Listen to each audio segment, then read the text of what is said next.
Hello, welcome to Smash Hits Sports. I'm your host, Cody. We had, and this is an exaggeration, this is just purely factual based statement right here. We had one of the greatest college football Saturdays in the last decade, and I am incredibly lucky to have Harrison Vatnick on to talk about it. He is currently a sports reporter for KOMU News and an assistant sports director for the KCOU Sports at Mizzou. He is one of the smartest football minds that I am friends with, and I am incredibly excited to have him on. Harry, how you doing, man? How was your Saturday? It was, I think you said it perfectly, one of the best college football Saturdays that I can ever remember, and I'm glad to be on your great show and your great platform here at Smash Hit Sports, and it's going to be a fun time talking college football. You're one of my favorite people to talk about this great sport with. You mentioned like the great sport. It's the beauty of college football. We got to watch a entire fan base, 100,000 plus people lose their minds Saturday night in Knoxville. We watched them carry I don't know what the dimensions of a goalpost are in football, but they got him out of the stadium into the river. The cigars were burning, the beers were flowing. Knoxville looked like a party, and we have to start there because you can't start anywhere else on this incredible college football recap. Tennessee 52, Alabama 49. Was this the best college football game we've seen in the last 5 years? Last 5 years, so that goes back to like 2017. Like, obviously that Bama LSU game's up there, but like that game didn't really necessarily have the drama. Like, it wasn't like Bama never had the ball back in a one-score game really in the entire fourth quarter. Like, this was just like ping pong back and forth. Tennessee throwing strikes with Hooker, and then Bryce Young answering right back. We had the Dallas Turner fumble, and then the fourth down, PI, no PI. It had everything you want for in a college football game. Then obviously Bama misses a kick like they do in every big game in my lifetime, and Tennessee makes a big kick, but I don't even know, by like a yard it goes in from Chase McGrath. So yeah, it was one of the best games that I can ever remember just watching, and it's gonna be one of those games I go back and rewatch for years and years, and just to re-feel the emotions, because like this is something I said on my show. Like, you're not that much older than me. You're probably what, early 20-ish? Yeah, 26.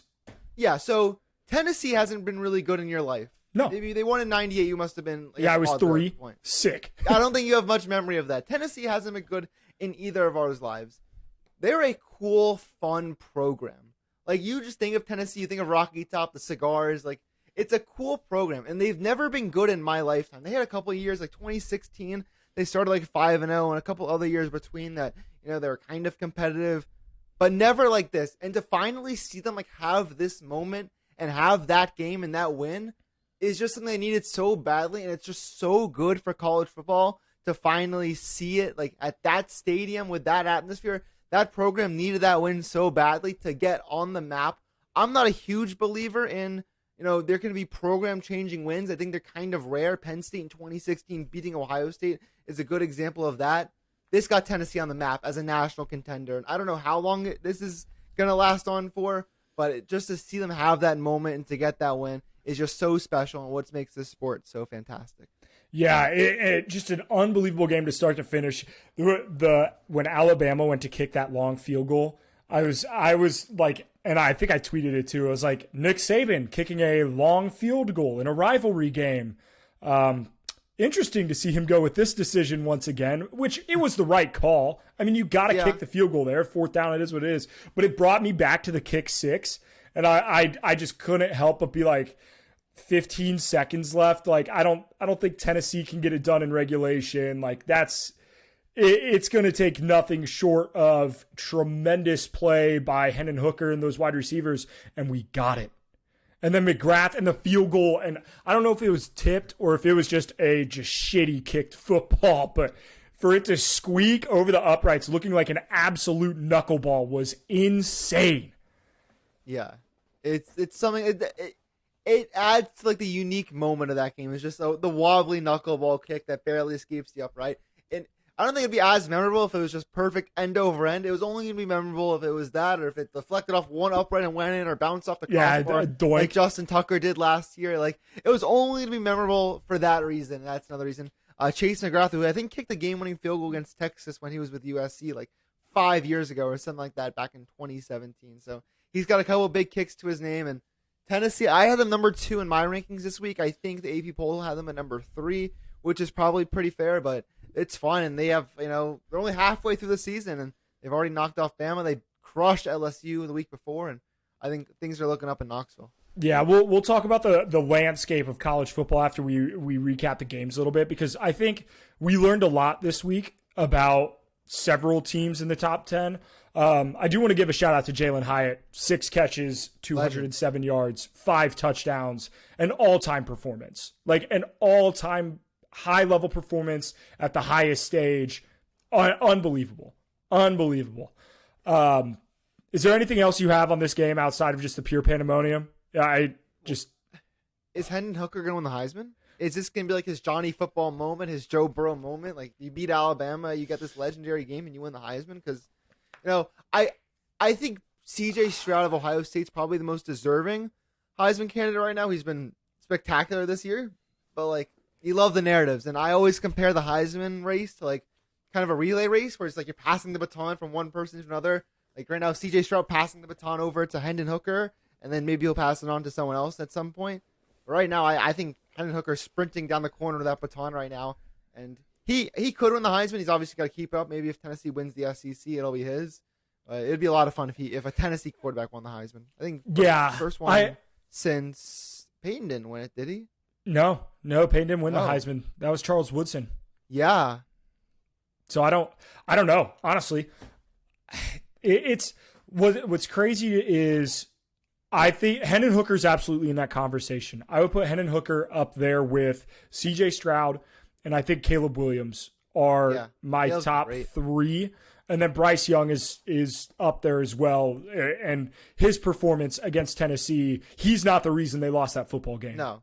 Not at all. I think I saw this is the most points an Alabama defense has given up since like 1917 or 1907, something like that. Just an absolutely insane. Tennessee, you played a damn near perfect football game. But I was stunned. I like Hendon Hooker. I like Hendon Hooker a lot. I don't think I would put him at 1. I still think I would put Stroud ahead of him, and then For Hooker now, I think and then that's fair. Williams. But yeah, the problem is Stroud doesn't have a Heisman moment yet. Ohio State hasn't played anybody coming off a bye week. Like they just haven't done the thing yet. Now they'll have the chance because they get to play Penn State and they'll get to play Michigan. But if Hendon Hooker can do.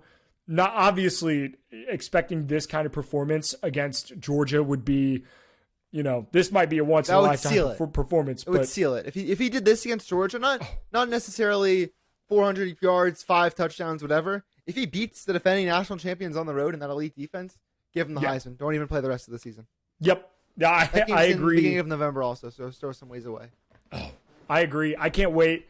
The SEC is setting up to be so interesting. Yeah. It just means more. It just means more.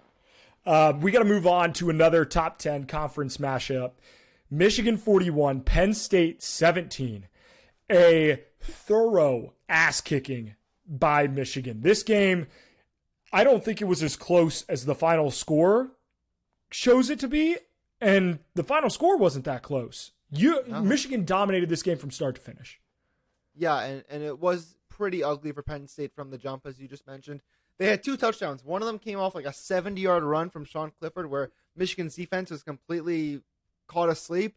And then they had this weird deflected pick 6 that was off at defender's helmet and that Penn State took back the other way. I think it was by Jacobs that scored the touchdown for Penn State to go take the lead, and then they never led for the rest of the game. And so what Michigan does on the ground is so dangerous, and they're like almost a better version of what they did last year because they have a more dynamic quarterback in J.J. McCarthy, who's a bit of a step up from Caden McNamara. Yep. Donovan Edwards and Blake Corum is as good of a running back duo in college football that I can remember as of late, since like maybe Josh Jacobs and Damian Harris with the same backfield as Alabama a few years back. But I would like to see Michigan be a better passing team. I know they don't necessarily need to, but I think if they want to win the championship, they're going to have to be a better passing unit. But it's a good team, and Penn State was exposed this week. We thought they were a better running team. We thought they were going to be better stopping the run, and they could do neither of those on Saturday. So that's another case of Penn State just not living up to the moment. That's what was insane to me is this defense is their strength was their ability to stop the run. They came into this game allowing less than 400 yards rushing, and they gave up 400 yards rushing to Michigan themselves. And I don't know if it's a testament to Penn State just Penn Stating this or if Michigan is actually that good. And I think part of it is Michigan's offensive line. I don't think there's a question that they are the best in the country. They maul people. They've made, and obviously Blake Corum's a great running back, but he has, I swear it's like 4 or 5 yards before anybody even has a chance to touch him. It's really been a work of art by that Michigan offensive line. It's incredible. But Michigan's schedule the rest of the way out, very much meh. Very meh between now and Ohio State.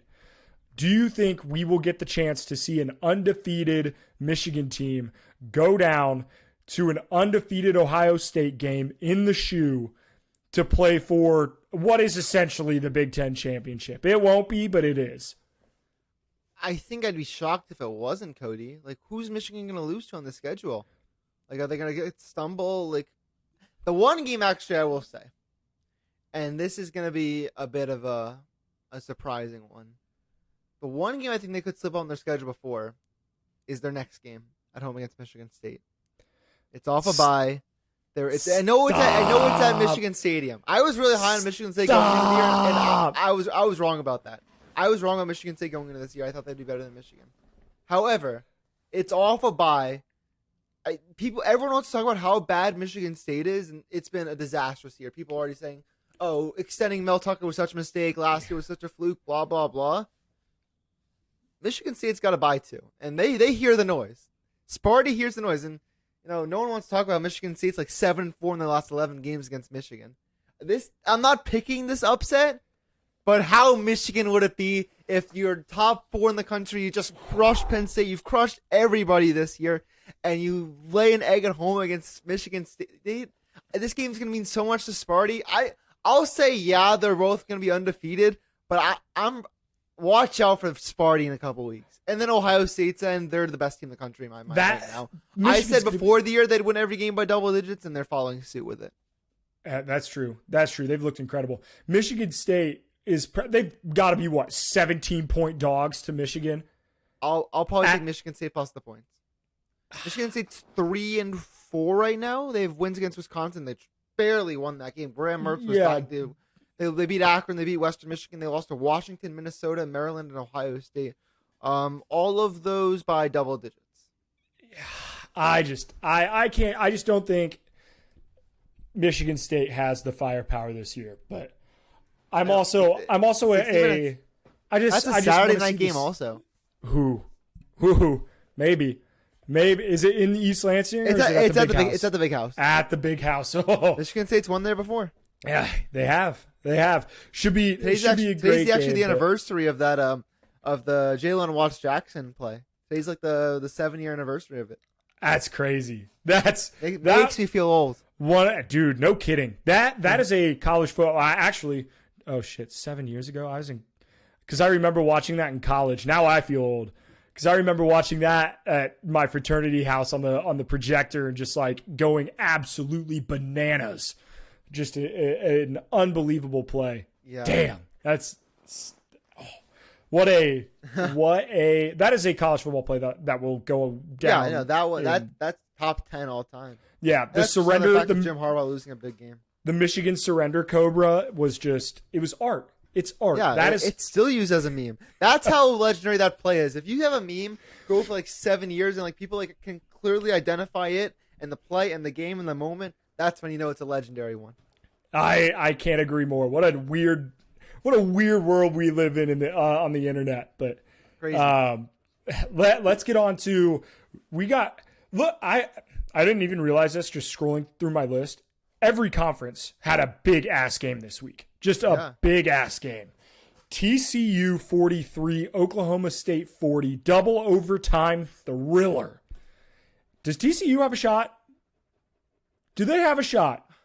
They got a hell of a schedule. That schedule is a gauntlet for them. I like the Froggies. I like TCU. I think they're a fun team. Duggan, it's a cool story because he wasn't supposed to start this year. He was supposed to be God, what's the kid's name? Chandler Morris. He was supposed to be their starter, and they get Sonny Dykes from SMU, and no one was really expecting much from SMU from TCU this year. I had them I have my pamphlet somewhere on here. The manifesto? No, it's like this like my preseason folder in a middle envelope. I had TCU at 7-5. I did not see this coming. However, I think they're a cool, fun team. Quentin Johnson, I saw you were tweeting about him the other day. He is a man amongst boys out there. Freak. He is going to be a first-round pick in this year's draft. And they've won a lot of close games, especially the last couple weeks, on the road against Kansas. Double overtime against Oklahoma State. But I think they might slip up this week against Kansas State. Because I'm a big Kansas State believer. And this could be possibly a Big 12 championship preview. I know Texas is really good. I know there's a couple more other teams in the mix. I don't think Baylor's quite out of it yet, despite a couple conference losses. So still some things could happen. But this could be a Big 12 championship preview. We'll see what Adrian Martinez is capable of. He's been great this year, and Deuce Vaughn. But TCU has probably been the most fun surprise of this college football season, not named Tennessee, obviously. And Oklahoma State, that was a big loss for them. Yeah, I like this. You get one from Mike Gundy every year. You get one game from Mike Gundy every year that they just blow it at the end, and this happened to be it. It is what it is. I still like Oklahoma State. I still think they are a good team. I just don't think they're a great team. I don't think we have a great team in the Big 12. I do. This is what the Big 12 is basically going to be forever. It's just these teams that are pretty good. They're going to beat up on each other, and they'll never have another playoff team because Lincoln Riley left the conference. Ooh, that's a bold take. That's the reason, not because Texas and OU were leaving? Well, no. That's the other half of that, because when Texas and OU leave, because Texas is obviously on the rise up, and whatever Oklahoma's going to be. The Big 12, I guess if there's automatic qualifiers, technically the Big 12 will have a team in the playoff. Oh, yeah. But it's just teams being up on each other. We had it for the most part last year with Baylor won it with a couple losses, and this is probably the future of the conference unless one of these teams breaks out as a superpower. Yeah, I'll agree with that. I'm glad to see TCU doing well. One of my favorite preseason bets was their over 6.5 win total. So I am feel there aren't many bets that I'm feeling like phenomenally about. I feel phenomenally about that one. All but a sure thing, hopefully, but we'll see. I do think Adrian Martinez, when he plays well, is so tough to defend. I was the only person that was laying the wood shop with him. I was like fighting for Adrian Martinez because I thought he was going to have this breakout year with better coaching and a better system. And he's the only quarterback in FBS that doesn't have an interception right now. That's an absurd crazy statistic. That's especially with how he played in Nebraska. I would have never guessed that. But I think a lot of it has to come down to play calling. Kansas State's play calling and how they're utilizing him in that offense has just looked so much more comfortable for him. Natural. It's looked so much more natural for Martinez in that offense than when he looked at Nebraska. It's smooth, and they use him like, I don't want to say in like Lamar Jackson role, but he's a run first quarterback, and it's pretty to watch. And Deuce Vaughn, they're really utilizing him because it's hard to stop when you have an elite running quarterback and obviously an elite running back with Deuce Vaughn. They're a fun team. I think Chris Kleiman's going to be the Big 12 Coach of the Year. I really hope they get to the Big 12 championship game in Dallas, and it's a huge one this week against TCU. I think they can win it. Oh yeah, should be a great game. Kansas State, I don't know how this minute, but Colin Klein. Do you remember Colin Klein, the quarterback? Optimus Klein, 2012 Heisman finalist. Dude, they were number one in the country.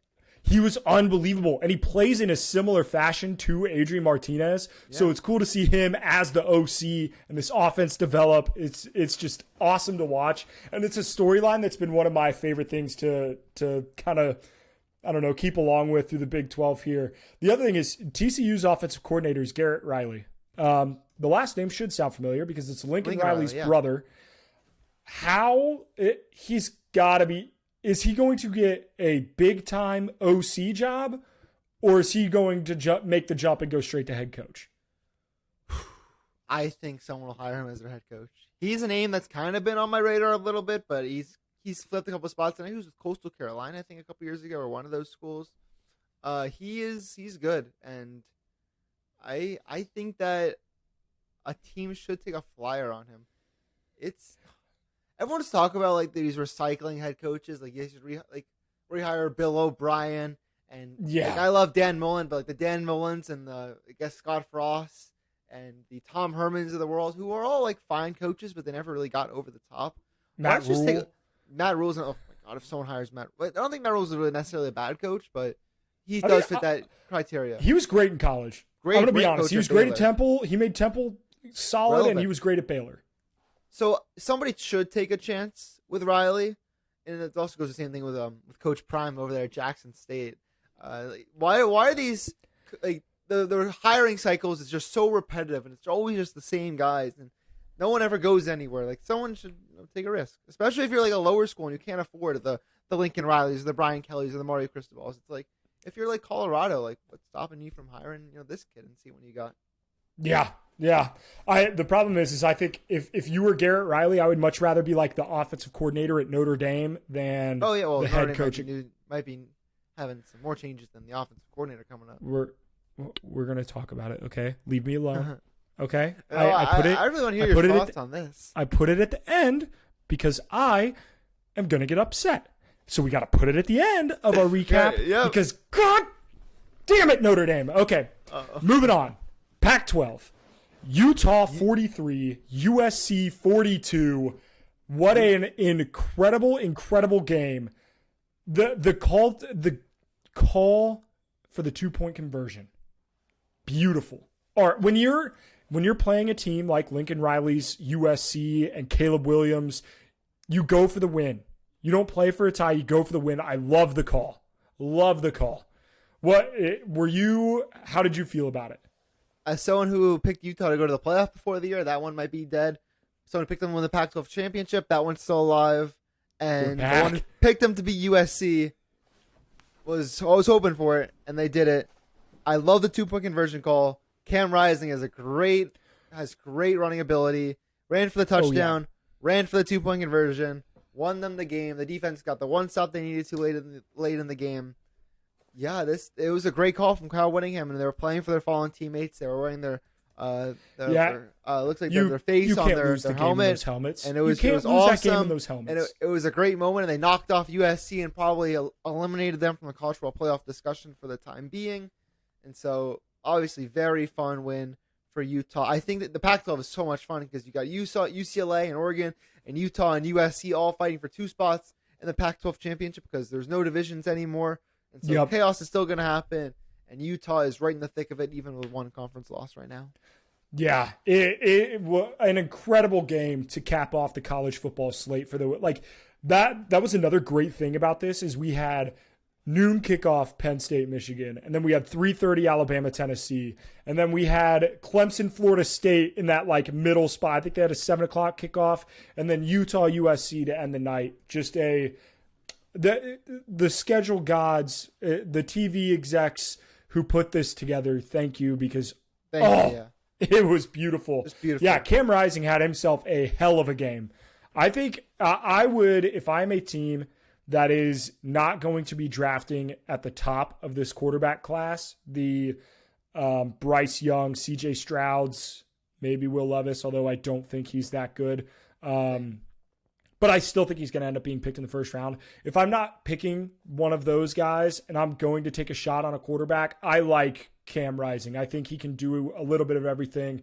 His arm strength isn't miraculous, but he can throw an accurate football. And I think that can win you football games at the NFL level. Dalton Kincaid is a weapon. Beast. Weapon. He is a weapon. How old is he? He's not draft eligible? I think this is his 3rd year. Because they had him and Keithy, but Keithy's out for the year. Yeah, that is right. And Because I know he's on that like list of tight ends that are making. Because Brock Bowers is obviously he's eligible. He is eligible. He's a senior. Yeah. Ooh. Him and Michael Mayer highlight a really good tight end class. Obviously, everybody loves Brock Bowers at Georgia, but he's not eligible this year. I think Darnell Washington's eligible. That's my guy. He is. He's a sixth offensive lineman with the best hands on the team. He is just a freak, a absolute freak. He was built in a lab. You don't. That, as a Notre Dame fan, it's just like, why can't we get somebody like that? I mean, I guess we have Michael Mayer. He's damn good. I would just like, a receiver that can catch a football. I'm going to get off of receiver. Yeah, we're not talking about Notre Dame yet. We're locked and loaded. We won't spend as much time on these, but Clemson 34, Florida State 28. I didn't watch a ton of this game, but I think Clemson actually, I think they're finally in a rhythm, and I think they're all but locked in for a college football playoff spot, because I don't think anybody in the ACC is really going to challenge them. Yeah, they got through the gauntlet of the schedule, which was the Florida State game, NC State, Wake Forest. They kind of escaped that part. They get Syracuse at home, but I don't think Syracuse is all that great, and definitely not a threat to Clemson. They get Miami late in the year. They play Louisville at home. I think I guess they go to Notre Dame, which I guess could be tricky because they lost a couple years ago. But I think they will slaughter us. Definitely a good chance. But they look to be in the clear. They're going to be the ACC champions, and then the undefeated ACC champions will probably make the playoff, even though with all the SEC chaos we're seeing right now, it looks like they're going to return to the playoff. I'm not ready to call them like a serious contender, though. Like, I don't think they can win 2 straight playoff games, but if you're in the dance, you have a chance to win it. So they're playing much better football, and I was a bit wrong about them going into the year. I'll agree with you there. I was wrong about DJ more than anything. Yeah, no, we knew this Clemson team was good. I was wrong about DJ. DJ's playing great, and he's draft eligible. Maybe someone wants to take a chance on him. Yeah, I thought we were going to see Cade Klubnik by November, and that dead wrong. Next game, we talk about a team that you were right on. LSU 45, Florida 35. We finally get the Jaden Daniels breakout game. 23 for 32, 349 yards, 3 touchdowns. Dude, LSU is finally starting to piece together. They're doing what Brian Kelly does. They're winning the games they should, and then losing any game against a top 10 team. Well, they got a top 10 team this week at home against Ole Miss, a game I think LSU will win. I said they'd go 10-2 before the year. And I'm not saying I don't regret the pick, but man, if they beat Florida State week 1, they'd be like, it would really be in play. My best bet of the season was LSU over 7 wins. At worst, we're getting a push. And I think they're going to get to 8. They're 5-2 right now. When I was mapping it out after the Florida State game, I really basically needed a split with Tennessee and Florida, and we got that. They're going to go win at home against Ole Miss. They're going to beat A&M late in the year. They're going to get Bama a test in a couple weeks also, but keep that under wraps for now. That's coming. Bama. I wonder what the spread of that game is going to be, because I think LSU has the receivers. Because we figured out that's what you need. You need like really good receivers and a good quarterback. Jaden Daniels had the best game of his life against Florida. 6 touchdowns. Was playing near perfect football. Had the 1 pick, but it got called back as roughing the passer. And look, it was the right call. So I guess the interception never happened then. But Jaden Daniels, then not an interception in my book. But Jaden Daniels played a fantastic game. They scored 45 points. They're getting better as the season goes on. I think LSU is going to be in the mix. They're not going to win the SEC. They're probably not going to go to the SEC championship game. But I think they could pull off a couple more upsets this year against some big time schools. They can ruin somebody's year. I think that schools Ole Miss and Alabama. Those are the two teams. Ole Miss is a fraudulent top 10 team. They are not a top 10 team. I'm not going that far with it. I think they're good, but they're not like they're not. What did I say when they go before the year? I said they'd go. I think it was 9-3. Yeah. I'm fine with that. That's not a top 10 team. That's a good team. It's a good team. It's just not top 10. I don't think they have a resume to say that they're top 10, but right now I don't even know who's jumping them right now though. That's true. We still got a lot of football. We still got a lot of football left. The other highlight from this game, that Anthony Richardson run was just stupid. He's going to come back next year. I don't think he's NFL ready yet, but he's got the tools are there, and he just needs to put it all together. I like Anthony Richardson. They need to get him. I need to see what he could do with a caliber wide receiver, because right now they don't really have one. Yeah, they have Shorter. They have Xavier Henderson. There's a bunch of average guys, but no one that's like he doesn't have a Marvin Harrison Jr. Doesn't have a Quinn Johnson. They doesn't have a I don't know, Xavier Worthy. He's just got average SEC receivers. Yeah. So, dude, Xavier Worthy's his speed is just unbelievable. Game changing. Talk about a game that should not have been that close. Iowa State was ugly. Texas needs to figure it out, because I've been saying that Texas was my pick to win the Big 12, and even after their loss to Texas Tech, I was like, look, Quinn Ewers was out. They still have a shot. They only have one conference loss. I still think they have a shot to win the Big 12, but holy shit, Texas. Get it together. Yeah, I watched that entire game. They were dying to give that game away to Iowa State. Who was it? It was Xavier Hutchinson who dropped the long pass in the last drive. The drop pass, and that's the difference fumble, in the ball game. The fumble that probably should have been targeting or even should have been down, but they gave the ball to Texas in controversial fashion. I was someone who picked Texas to win that game. I had the money line and a little bit of a parlay, and so I was following closely with Texas. They were able to escape Iowa State, but there's flaws in that team. And there are people out there who want to say that Texas would be undefeated if Quinn Ewers was their quarterback and how they're going to win the Big 12, which I don't totally disagree with. I think Ewers is great, but this team isn't perfect. This team has its flaws, and I don't think they're going to run the table for the rest of the year in the Big 12. And look, that was Iowa State. We'll see how they look against Kansas State coming up and a couple other big games for UT. Yeah, a tough one. They're a huge, like a 7-point favorite on the road against Oklahoma State this weekend, which is pretty crazy. Yep, should be another great football game. I actually have that on our list of games coming up. But let's talk about our teams real quick. You are a Miami fan. Tough season. Miami 20, Virginia Tech 14. You might be the only person in the country who watched this game. How did it go? I watched a little of it. Tyler Van Dyke played his best game of the season. He hit a big deep ball to Rashard Smith that Miami really needed. They're getting better. They really needed that win off the back-to-back losses to North Carolina and MTSU. They're going to get better as the season goes on. I think the expectations were set a little bit too high for them going into the year because not everyone is USC. Where year one with your coach and everything just clicks. Look, Texas won 5 games last year and they lost at home to Kansas. It doesn't always happen in year one. This is where they're going to get out the kinks. Still working on those training wheels. They're going to get better. I think they could finish.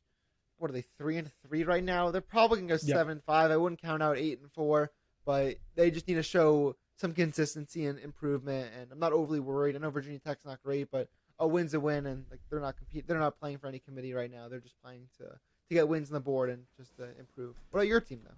Yeah, they're trying to go bowling. My team, Notre Dame 14, Stanford 16. That's Watching Stanford's this first game, FBS win in like a year. Yes. Yeah, it's their first time in 10 games that they've beaten an FBS opponent. I wanted to puke. This game, offensively, Notre Dame's defense might be top 20 in the country. We have the most abysmal offense I have ever seen. And it is a combination of the fact that we are putting together like D2 caliber weapons offensively at Notre Dame, which I don't understand how we're doing. Outside of our tight end room, which is good, our wide receivers are abysmal. And I know we've lost 2 now to season-ending injury, but it is just awful, awful, awful to watch. I think someone this year is going to get the axe with how Notre Dame has performed, because we're 3-3 and we have yet to play Clemson and USC. Yeah. And they still play Syracuse, right? And Syracuse. So I would be shocked if I'm going to be shocked if we make a bowl game. I really will. If so, it'll be like the Camping World Bowl. Cool. The Camping World Bowl is much above them. They may be playing in the Bahamas Bowl. Hey, I'll go to watch. It's been tough. I think Tommy Rees will be the one who gets on the chopping block. I don't think Al Golden's going to be the one who gets it because that defense has looked pretty decent all year. Yeah. I'm concerned. And I know that Marcus Freeman has brought, has a hell of a recruiting class coming in. But that being said, this isn't a Notre Dame roster that is devoid of talent. Like, there's still a lot of talent on this team. When you look at teams over the last 5 years, Notre Dame has had 3, I think, top 20 recruiting classes. Like, this isn't a team completely devoid of talent. I don't know what to make of this game. I think, who's Stanford's head coach? David Shaw. I think David Shaw saved his job with this win. Yeah. But yeah, this is now 2 I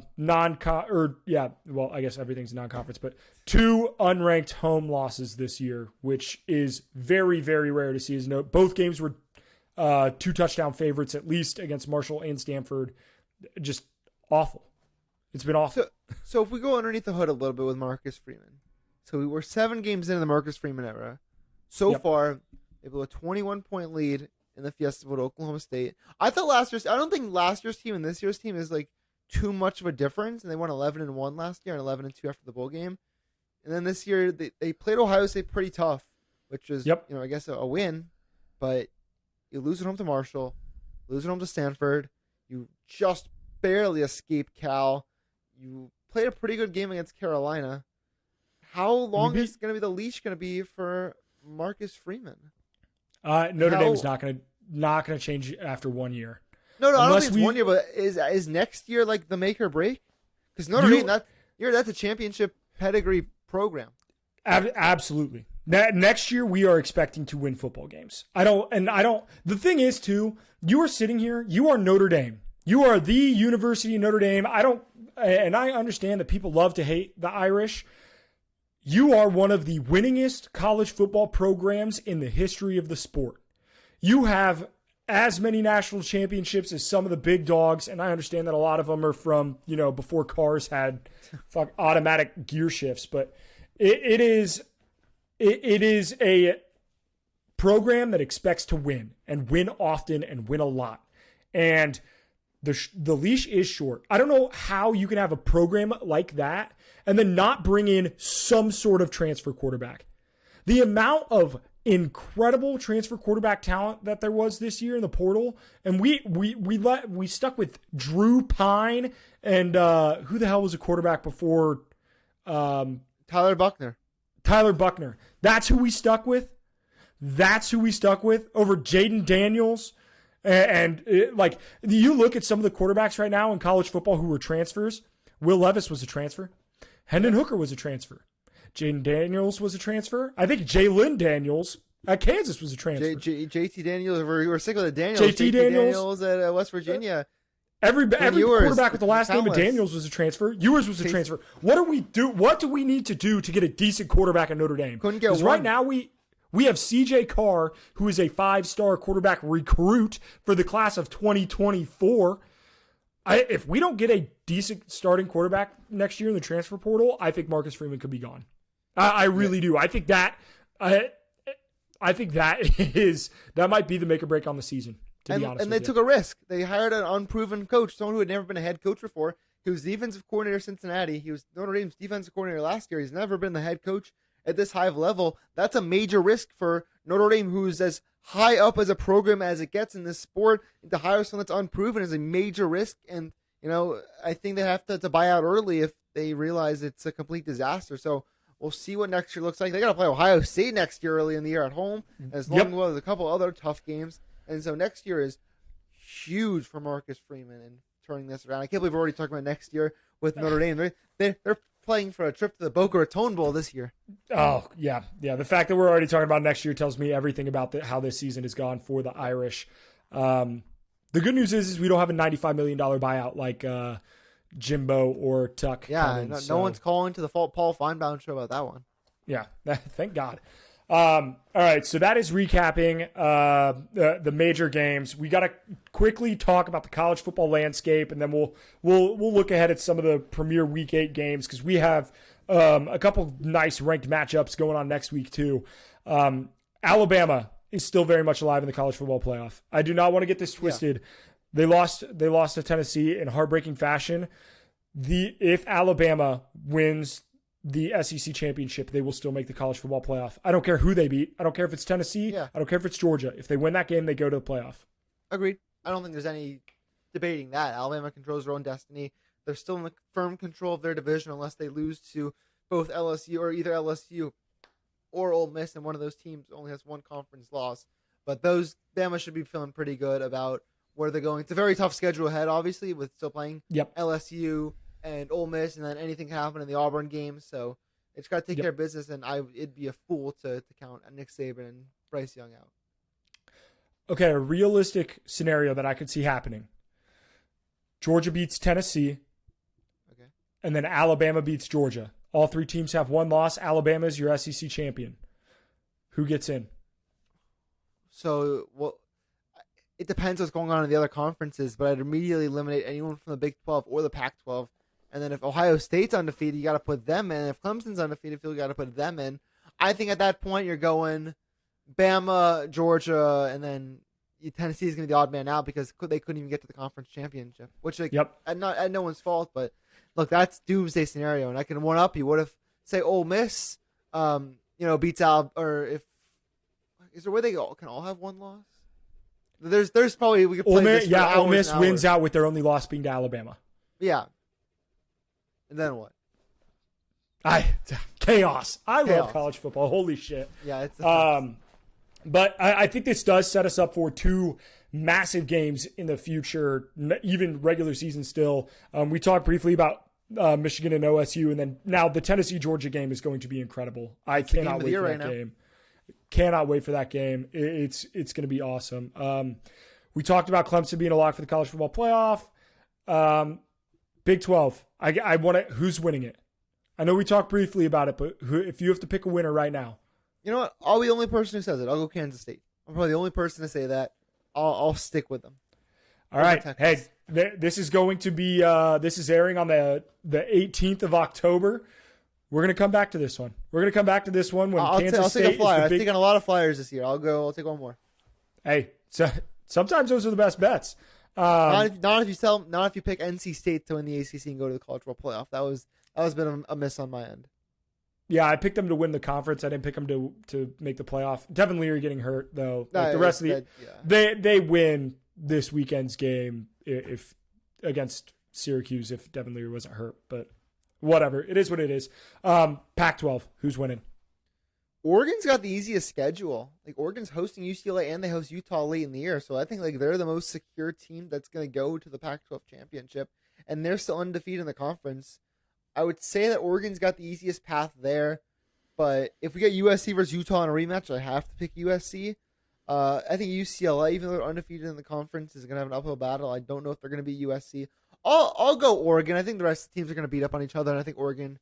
I know that Oregon will get there. The other three are all tooth and nail to get in. So Oregon. I will say that Oregon has played some damn good football. Bo Nix has looked good. Bo Nix has looked damn good. And let's go right into that game. We get a great Pac-12 matchup. College game day is going to Eugene, Oregon. Number 9 UCLA heading into number 10 Oregon. Oregon is a 6.5-point favorite at home. That's a lot. I think that will probably be the game of the weekend if it's not Texas, Oklahoma State. 6.5 is a lot of points. I think I'll take Chip Kelly and the Bruins to cover. I don't know if they'll win, but you want to talk about an ultimate revenge game. I love this for Chip Kelly. Yep. No, so do I. First game back in Eugene. It's Chip Kelly's first game back in Eugene since he left for the Eagles job in 2013. This is going to be a really fun game this weekend. Bo Nix, there's road Bo Nix and there's home Bo Nix. So you get home Bo Nix this weekend. Dan Lanning's done a fantastic job over there for Oregon. Their defense is looking better. They are a completely different team since the Georgia game in Atlanta in week 1. I've really liked UCLA. I was really high on them going into the season. They were very disrespected despite, they've won, I think, 10 in a row going back to last season, something like that. Dorian Thompson-Robinson's a good quarterback. Give me the Ducks in a close game, though. I think they'll prevail at home. That's a tough place to play. And Oregon will, if they win that game, they are a very clear path to the Pac-12 championship game. I agree. Should be an electric football game. Let's touch on an ACC matchup. Another rank. So we got what? It looks like we have 5 ranked games this Saturday, which should be incredible. Yeah. We get 14 Syracuse at Clemson. Clemson is a 12.5-point favorite. I will take Clemson and the points. I think this is a bloodbath. Yeah, the one thing that Syracuse can do is run the ball with Sean Tucker, and Clemson's got maybe the best run defense in the country. Elite front four with Xavier Thomas and Brian Brees and company. Yeah, give me Clemson. DJ's going to have another big game. Syracuse finally gets exposed. I'll go Clemson by 3 touchdowns. Probably win it 41-15, 41-16. I think Clemson at home, they're going to dominate. I don't even think this is a big game for Clemson standards, even though they're playing an undefeated ACC team at home. I agree. This is, for those of you who watch this on a Tuesday, this is going to be a game that I'm going to get my bets in early on. I think this line moves, and I think it will probably move pretty quickly. I want to get it inside of that 14 points. It's currently sitting at 12.5 when I checked at lunch today. So, yeah. Texas at Oklahoma State. Number 20, Texas is favored on the road against Oklahoma State. Oklahoma State is a 4.5-point dog. Do we think the Cowboys can come back from a tough loss against TCU? I actually think they can. I think they're going to score with Texas. I still don't think Texas's defense is there yet. I think Oklahoma State's going to keep this one close. And Texas is a big favorite in this game, a 6.5-point road favorite. Stillwater's it's really 6.5 now? Yeah, last time I checked, it was up there. Where do you have it at? Damn, I had it at 4.5, but I checked yesterday. Oh, it's up to 6.5 on where I saw it earlier. Ooh, I was going to say Texas, but I don't like it at 6.5. This is a game. I think Mike Gundy will outcoach Steve Sarkisian. Give me this will technically be an upset, but I'm going to go with the Cowboys. I think they're going to run the ball well, and they've got a very good offense, and I think they can get a couple stops. And I think Texas comes back down to earth a little bit more. Give me Oklahoma State. Yeah, I'm looking on FanDuel right now. Texas is a 6.5-point favorite. That's crazy. It's a good T spot for Oklahoma State to get that at 12.5. Ooh, yeah. I do like that. The only thing that worries me about Oklahoma State is their pass defense has been dog shit. It was dog shit against TCU. And Quinn Ewers, he throws just a sexy-ass ball. When the football comes out of his hands, it is just art on a canvas. God damn, does he throw good football. Ole Miss at LSU. You said LSU's your team. They are currently 1.5-point underdogs against Ole Miss. They're favored now. Favored now. Just swung. They flipped. They're now 1.5-point favorite as of 2 hours ago. All right, this is bullshit. I need to start betting these literally the day after. I need to, because I was going to be on LSU as a dog, and now I'm going to have to take them against the points. Yeah, they're currently -1.5. We're riding with the Tigers. Yep, Jane Day was another big game. I've been very pro Ole Miss this year. I'm obviously one of the bigger Lane Kiffin fans you'll meet. This is a game that their little stints is going to backfire. Their hyper-aggressiveness against a well-coached Brian Kelly, and Jaden Daniels is now playing some of his best football. They've opened up that passing game with Jeray Jenkins and Keyshawn Boutte and company. Give me LSU. Isn't necessarily an upset because LSU is unranked, but Ole Miss is ranked. So in my world, whenever I think an unranked team beats a ranked team, I think that should be considered an upset. But regardless, give me LSU at home. I'm riding the Tigers all year. We're going to get to 9 wins. We're not quite going to get to 10, but this will be another one on their book. Give me the Tigers, and this is going to be this. I think this might be the game of the day on Saturday. Ooh, I love that. I love that take. Another great game that I think actually won't be a great game. You get 24 Mississippi State at number 6 Alabama. Saban on an absolute warpath after a loss. Alabama was a 21.5-point favorite when I looked at the line last. Not sure if that has moved. I think it's still around there. It's 20.5 now, so it's actually dropped. Which, if you can get 20.5, I think they cover. It's a key number. Mississippi State has a good defense. They didn't play great against Kentucky last Saturday on the road. That was a game they lost by 10 points. I'll go with Bama, obviously. Bama in a bounce back spot. I don't even know if Bama's ever lost 2 games in a row in the last decade plus, not including, I guess, they lost Auburn, and then they lost Oklahoma in the bowl game in 2013. But it's very rare you see Bama lose consecutive games. I'll go Mississippi State. 21 sounds about right. Mississippi State's got a good defense, but it's just going to be way too much. The thing Bama's missing is good receivers. Ja'Cory Brooks and Trayshawn Holden and those guys, they're all right. And Jermaine Burton was hyped up a little bit. But that's what they're lacking. They don't like have that big playability because the receivers aren't like dynamic enough. That's what's going to probably hold the team back from winning a national championship. That's a fair assessment. Fair assessment. I'm going to read you a stat that you're not going to fucking believe. Okay? You ready for this? Let's hear it. Out of all FBS teams,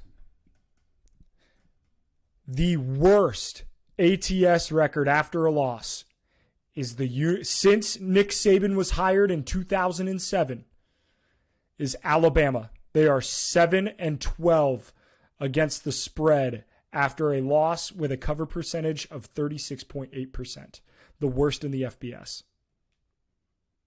34%, you said? 36. Spreads? 36. Off a loss? Off a loss. Since Nick Saban was hired in 2007. 19 is a big enough of a sample size, but maybe it's an inflated number then. That's interesting. Yeah. Might have to stiff that one in my back pocket for Saturday when we're chasing our losses. When we're chasing our losses. I love that. Oh, man. All right, what else we got on the slate?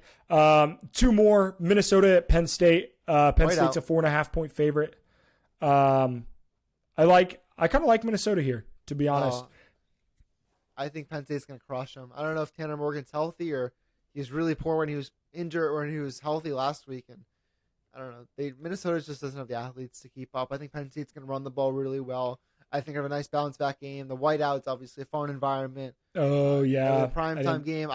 I'll take Penn State minus the points with that one, and I feel pretty good about it. I didn't think about the whiteout. I do think Mo Ibrahim is going to have a great day. Yeah, he might against Minnesota. Last ranked matchup, we talked about it briefly. Kansas State coming in to TCU. TCU is a 3.5-point favorite at home. You're taking the Wildcats. I gotta roll the dice for them. Deuce Vaughn, Adrian Martinez, my guys, and Chris Kleiman, Big 12 Coach of the Year. Let's keep it moving. Let's TCU. They're off this crazy high that's come back against Oklahoma State. They beat Kansas the week before. I think they are due for a letdown game. Kansas State. What's the spread on this? 3.5. 3.5. Great. Give me Kansas State plus the points. They'll win the game outright, maybe by a field goal, maybe more. Run the ball, control the clock. Defense will play well like they did against Iowa State and against Oklahoma. Give me Kansas State, and that's another game I'm really excited for on Saturday night. Love that. Harrison, I appreciate you coming on. What other stuff are you working on? I'm going to play. So, Harrison, big ass brain. A ton of his plays are on his Twitter. So yeah, that'll be linked in the description or shown in the description before this. All free. You don't have to pay for any of them. And he has been crushing college football all year. I think it's at Harrison Vapnik, right? Yep, just my name. At Harrison nice Vapnik. and simple. Perfect. Yeah, I'm always and it'll be on the screen and everything. NFL stuff. I hop on podcasts here and there. I have my own show, Start Your Sunday, that you can find on Spotify. I do every Sunday morning with the radio station KCOU.